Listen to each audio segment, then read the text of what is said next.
week's health tip. So I had a lot of big comments, and lots of people watched the 5-day water fast video that I made, and lots of people were saying, no way I could do that, just too long, I would be hungry like crazy. So what other kind of things can you do to give your body a break a little bit? Well, there's different ways you can kind of approach sort of mid-range kind of fasting, where you're not just doing water. And, maybe one time a month, why don't you just choose a day where you're just going to eat fruits and vegetables, right? So you just have salads and fruits in between. Don't mix them up at the same time. Typically they say that a fruit kind of has already a lot of enzymes in it. It can kind of pre-digest itself, so you don't want to put fruit on top of other food because it might just be sitting up in your stomach. It could take 15-20 minutes and the fruit's already digested and on its way into the system. There's a little bit of fear. Everyone talks about, having all the sugar and all that kind of stuff in the fruits, but, I just take it always from the perspective that, if we were out walking around, we were naturally attracted to them and that kind of stuff. Obviously, over the years, they've kind of bred the fruits and vegetables to be way more bigger and juicier and sweeter than they actually really would be in nature. Because I've been in Italy walking around out in the fields, and some apple trees, the apples are like really small, they were dense, you bite into them, not really crazy sweet. I've seen almond trees, you have to break the almonds, and there's a bit of work involved to get the fruit out of it. Wild berries and stuff like that, not crazy sweet, not like huge berries like we have now. So obviously they've changed it over the years, but still, I personally think that because there's a lot of fiber in it, fiber is important, the water content is good. And, there's going to be trace minerals and elements like that, especially if you try to get it organic, so you're going to have the best that you could possibly get. Seasonally, you're trying to get it seasonal.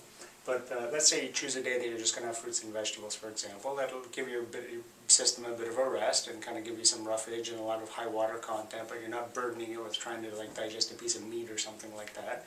So that'll help your system give it a rest.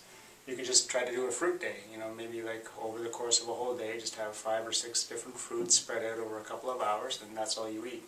Just have the fruit on its own, no other things that'll mess with it, and why not try to do something exotic, eat some fruits that you don't normally eat, like maybe you don't usually eat pomegranates, and crack open half a pomegranate, eat half a pomegranate, take your time to get the little pieces out and chew on those. Maybe papayas or mangoes or apricots or maybe kiwis. Try to mix it up and eat fruits that you haven't eaten, but eat each one by itself, individually separated by time, and give your body some time to digest it and get in the nutrients. You could try to do a vegetable-only day, so it's just vegetables. Obviously, in general, we prefer vegetables to fruits just because of the sugar and the fructose and all that kind of stuff that we want to limit. But, get a lot, especially in the wintertime, Brussels sprouts and dark leafy greens and anything that would kind of still be seasonal that you could eat right now, that would be a good one. And try to do a day that is just vegetables, don't add any seeds or nuts, no external protein sources, no oil or anything like that. So, what are you going to put on a salad? Well, just, squeeze lemon, squeeze a lime, make a sort of like a vinaigrette that you kind of make on your own with the lemon and lime. Or you could use other high water content veggies and kind of blend them up and sprinkle that on it, or pour that on it, add some herbs and those kind of things, add a little bit of ginger or cilantro or any kind of herbs and things that you like, and just have that good bulk, but just have a couple of those and a day, a big salad, or just like a steamed vegetable plate, that kind of thing. And it's always good periodically, that's why I say at certain times it's not a bad idea to not eat any protein in a day at all. So just have like a fruit day or a vegetable day so you're not burdening your system. Just give your body time to not have an external protein source, and sometimes it's good to do that. They say periodically have days where obviously we want to be avoiding carbs on certain days, but even avoiding proteins on certain days. Just having a day where it's just kind of light fare with vegetables or fruit, and you're not really burdening it with a heavy protein load, so you can kind of give your pancreas a rest and some of the protease enzymes and things like that, so you're not burdening them and just giving that part of your system a rest too, which is kind of a good idea. So like I said, these are just some ideas. You can kind of sort of semi-do it, maybe one day a month, just to choose a fruit and vegetable day, that kind of thing, just to give your body a bit of a break. These are some of the other ideas here too.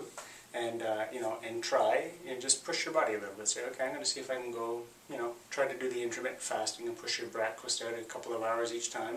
Help your body kind of switch over, maybe burn more fats, and maybe integrate more healthy fats like olives and avocados and those kind of things into your actual diet. Eat the actual real foods, and just give it more of a fat base so that your body might learn how to switch over. Because the big problem is when your body the machinery inside your cells can't switch over to burn the fats if they're just stuck burning carbohydrates like most North Americans, and you get hangry because you've passed an hour and a half without any food and you're kind of going, "Rrr," and that can stress your adrenal glands and make you produce cortisol and cause all this stressful stuff inside your body.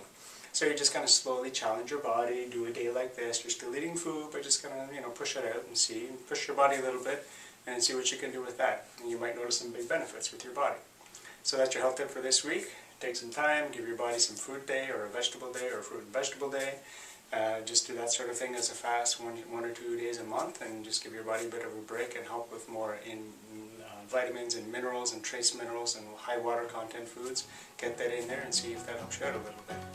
So that's your health tip for this week. If it was helpful, please share it, and we'll see you next time. Bye.